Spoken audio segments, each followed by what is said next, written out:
Last time we had started introducing the idea of the 4 quantum numbers that we can use to describe where an electron is in the atom's orbitals.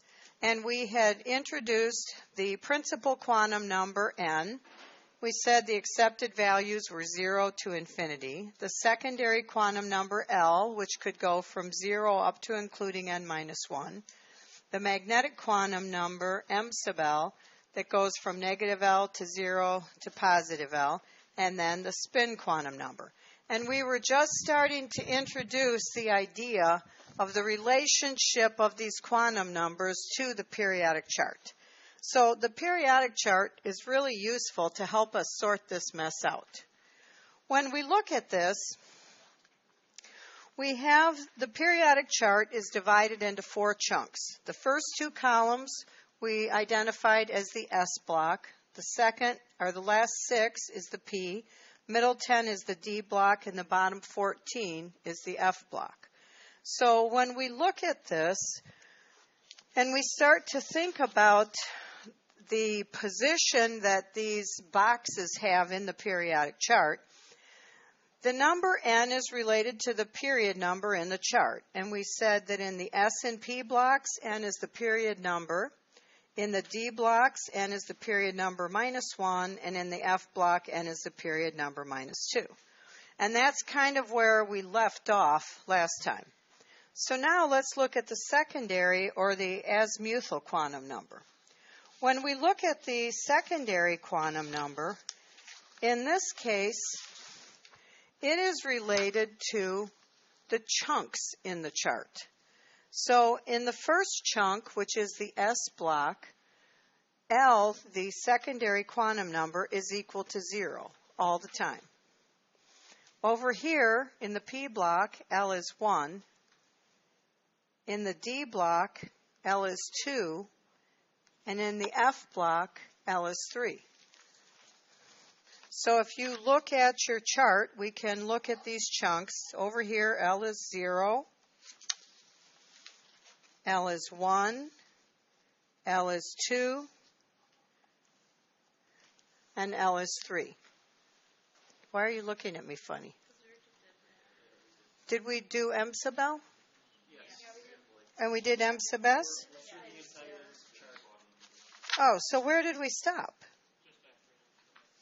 I was jumping back and forth between the pages. So did we finish page 7-8? But we finished this. Yes. And did we finish M sub S? Yes. Yes. Oh, so we did finish this page. Yes.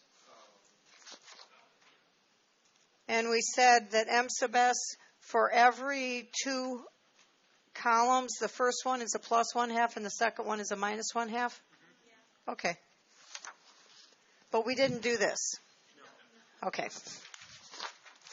So this page sort of lets us summarize what we've just said. And we'll look at this, and then we'll start to try and apply this based on the periodic chart. So when n is equal to 1, there is only one acceptable L value, and that is an L of 0. So if you look at the periodic chart, this kind of makes sense. Remember, for this discussion, helium belongs over here. So there's nothing sitting up here in the periodic chart. So when n is 1, we're in the first period and L is 0. There is nothing over here. There is no L is 1. There's no 1p orbital. So we only have one value for L when n is 1, and that is 0. That represents one orbital, and we call it an s orbital, and it holds 2 electrons. These labels are a little bit offset. When L is 2, we have 2 acceptable values, 0 and 1, because L can go up to n minus 1. When L is 0, it's representing one orbital. It holds 2 electrons, and it's the s orbital. When L is 1, we have 3 orbitals holding 6 electrons, and that's the p orbital. So when we look at the periodic chart, when n is equal to 2, I have an L value of 0, And over here I have an L value of 1.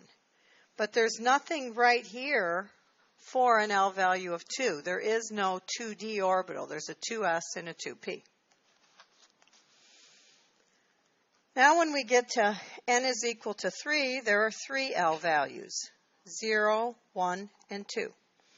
When L is 0, we have 1 orbital. That 1 orbital holds 2 electrons, and we call it the s orbital. When L is 1, we have 3 orbitals holding 6 electrons, and we call it p. When L is 2, I have 5 orbitals holding 10 electrons, and I call it d. Now, when we get to n is equal to 4, I have 4 L values, 0, 1, 2, and 3. When L is 0, I'm representing 1 orbital with 2 electrons. We call it s. When L is 1, I have 3 orbitals holding 6 electrons. I call it p. When L is 2, I have 5 orbitals holding 10 electrons. I call it d. And when L is 3, I have 7 orbitals holding 14 electrons, and I call it f. And when we look at the periodic chart, when L is 3, I have 0, 1, and 2, because here the period number -1 is the principal energy level, n. When I get down to L is 4, I have 0, 1, 2, and 3. Now, when we get to an n value of 5, this is where our theory takes us away from the periodic chart hanging on the wall that we know. When you look up there, we don't see all of the orbitals that can exist theoretically. If you follow this pattern, when n is 5, how many acceptable L values are there? 5. And what would they be? 0, 1, 2, 3, and 4. Now, there's no place up there on that chart on the wall where there's an L of 4. But that is a theory. We could theoretically have that. So when L is 0, we have 1 orbital holding 2 electrons. It's s. When L is 1, 3 orbitals holding 6 electrons. It's p. L is 2, 5 orbitals holding 10 electrons. It's d. When L is 3, 7 orbitals holding 14 electrons, I call it f. How many orbitals are there when L is 4? 9. And how many electrons does it hold? 18. And what do we call it? G. Okay, from this point we just go forward through the alphabet, naming things, and we skip P and S when we get to them because we've already used them. Now, the G orbitals are theoretical. At this point in time, there are no known elements that have any electrons in a G orbital or a higher subshell. And when you look at this, sometimes we want to talk about principal energy levels and how many electrons we have in a principal energy level. And if you look at this little chart that we put together, we could sort of go through and add these up. When n is 1, there are 2 electrons. They're in the s. When n is 2, I have 8 electrons. When n is 3, I have 18. When n is 4, I have 32. And when n is 5, I have 50. Now, I could figure that out just by adding them up. But there's a quick and dirty way to do it. The number of electrons in a principal energy level is 2n squared. So if n is 7, how many electrons do I have? 2 times 7 squared, 49 times 2, 98 electrons.